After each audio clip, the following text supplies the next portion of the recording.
உங்கள் வீட்டிலேருந்து உங்கள் அம்மா, உங்கள் அப்பா, உங்கள் அண்ணன், உங்கள் அண்ணி, குழந்தைங்கள்லாம் வர்றாங்களாம். எதுவும் வாங்கணுமா?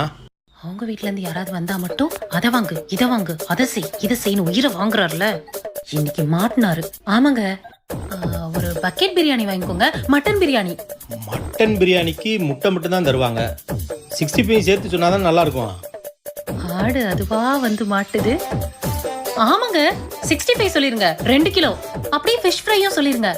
ஏங்க குழந்தைங்கலாம் பிரியாணி சாப்பிட மாட்டாங்க, அவங்களுக்கு சிக்கன் நூடுல்ஸ் சொல்லிடுறீங்களா? குழந்தைங்கன்னு சொல்கிற, ஐஸ்கிரீம் வேண்டாமா? ஆமாங்க ஐஸ்கிரீமும் சொல்லிருங்க. சரி மச்சான், கேட்டுச்சா? வரும்போது இதெல்லாம் வாங்கிட்டு வந்துருங்க. எந்த மச்சான்? எந்த மச்சானா? உங்கள் அண்ணன் தாண்டி. எங்க அண்ணனா? அவன் தாண்டி வரும்போது ஏதாவது வேணுமா சொல்லுங்க, வாங்கிட்டு வர்றேன். நீங்கள் ஏன் மாப்பிள்ள அலையிறீங்க அப்படின்னு சொன்னான். வேற எதுவும் வாங்கணுமா சொல்லு. மச்சான் பேரு மதுரை.